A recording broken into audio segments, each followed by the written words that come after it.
grand merci à vous, Gwen Sonavota. Je suis ravie et très très honorée d'être à vos côtés aujourd'hui pour célébrer cette fête qui compte beaucoup pour vous. Et je suis aussi grande expérience pour moi parce que c'est la première fois que je fais un discours pieds nus en fait.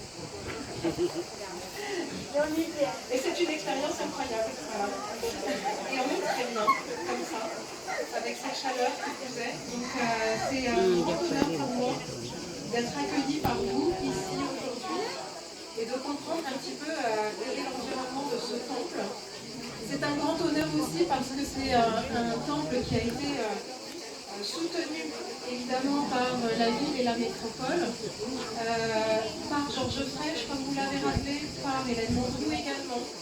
Et donc, pour nous, c'est vrai que c'est aussi une transmission. On a parlé beaucoup de transmission tout à l'heure, et pour moi, c'est aussi une façon d'hériter de quelque chose de la part de nos prédécesseurs élus, maires et en particulier maires de la ville. Donc je suis particulièrement honorée. Nous représentons ici avec Clara et Nicole Marin-Coury, nous représentons le maire de la ville de Montpellier, président de la métropole bien sûr. Et c'est en son nom que nous sommes ici accueillis par vous et vraiment un très bel accueil que vous nous réservez aujourd'hui. Je dirais que nous nous sommes rencontrés il y a très peu de temps, vous et moi, puisque vous vous êtes manifesté, vous m'avez demandé un rendez-vous pour que je vous reçoive à la mairie et je vous remercie d'avoir fait cette démarche. Et j'ai eu plaisir à discuter avec vous de l'histoire du centre culturel là-haut. Et centre culturel, et bien voilà, le mot est lâché, il s'agit bien de culture en effet. Et vous m'avez très aimablement dit et proposé votre énergie en réalité pour participer à la capitale, ou alors en tout cas à la candidature de Montpellier et des autres territoires à la capitale européenne de la culture. Parce que pour celles et ceux qui ne le savent pas, en fait, Montpellier a présenté une candidature à la capitale européenne. Et quand je dis Montpellier, c'est à moitié vrai, puisqu'il s'agit de Montpellier avec la ville de Sète. C'est un coportage. Ville de Sète, mais aussi d'autres territoires du Languedoc qui couvrent quelques agglomérations ou communautés de communes, avec notamment le Grand Pic Saint-Loup, mais aussi l'agglomération de Sète, etc. Et nous avons la vallée de l'Hérault.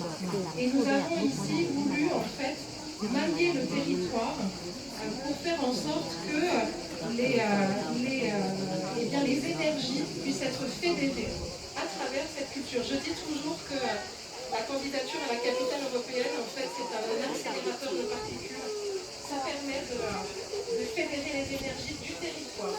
Et vous faites partie de ces belles énergies du territoire, en effet. Je m'en rends compte à présent, je m'aperçois aujourd'hui à quel point l'énergie que vous avez eue et que vous avez encore pour déployer, faire connaître la culture laotienne, eh bien c'est une énergie incroyable. Hein. Je crois que Jean-Christophe Marchal ainsi que Christian Laune